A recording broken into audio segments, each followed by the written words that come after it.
आज हम बात करेंगे रक्षाबंधन क्यों मनाया जाता है। रक्षाबंधन मनाए जाने के संबंध में अनेक पौराणिक एवं ऐतिहासिक प्रसंगों का उल्लेख मिलता है। कहा जाता है कि देवराज इंद्र बार बार राक्षसों से परास्त होते रहे। वह हर बार राक्षसों के हाथों देवताओं की हार से निराश हो गए थे। इसके बाद इंद्राणी ने कठिन तपस्या की और अपने तपोबल से एक रक्षा सूत्र तैयार किया। यह रक्षा सूत्र इंद्राणी ने देवराज इंद्र की कलाई पर बांधा। तपोबल से युक्त इस रक्षा सूत्र के प्रभाव से देवराज इंद्र राक्षसों को परास्त करने में सफल हुए। तब से रक्षाबंधन पर्व की शुरुआत हुई। भगवान विष्णु ने वामन अवतार लेने के बाद ब्राह्मण का वेश धारण कर अपनी दानशील प्रवृत्ति के लिए तीनों लोकों में प्रसिद्ध राजा बलि से 3 पग भूमि दान से में मांगी। बलि की मांग स्वीकार कर लिए जाने पर भगवान वामन ने अपने पग से संपूर्ण पृथ्वी को नापते हुए बलि को पाताल लोक भेज दिया। कहा जाता है कि उसी की याद में रक्षाबंधन पर्व मनाया जाता है। वहीं रक्षाबंधन पर्व से ऐतिहासिक प्रसंग भी जुड़े हैं। ऐतिहासिक दृष्टि से इस पर्व की शुरुआत मध्यकालीन युग से मानी जाती है। भारतीय इतिहास ऐसे प्रसंगों से भरा पड़ा है जब राजपूत योद्धा अपनी जान की बाजी लगाकर युद्ध के मैदान में जाते थे तो उनके देश की बेटियां उनकी आरती उतार कर कलाई पर रक्षासूत्र बांधा करती थीं।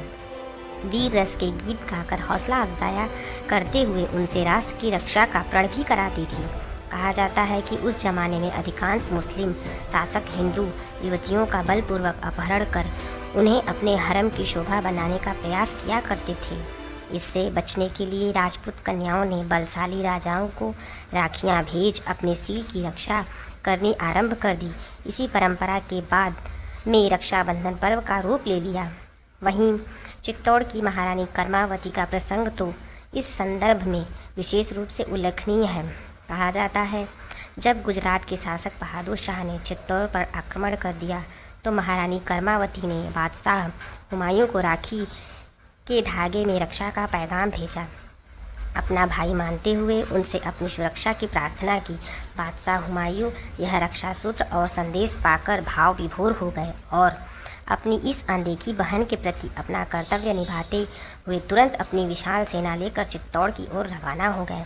लेकिन जब तक वह चित्तौड़ पहुँचे तब तक रानी कर्मावती और चित्तौड़ की हजारों वीरांगनाएं अपने शील की रक्षा करते करते अपने शरीर की अग्नि में आहुति दे चुकी थीं। उसके बाद हुमायूं ने महारानी कर्मावती की चिता की राख से अपने माथे पर तिलक लगाकर बहन के प्रति अपने कर्तव्य का निर्वहन करते हुए इतिहास के पन्नों में स्वर्णिम अक्षरों में अंकित हो गया तथा इसी के साथ रक्षाबंधन के पर्व के इतिहास में एक अविस्मरणीय अध्याय भी जुड़ गया।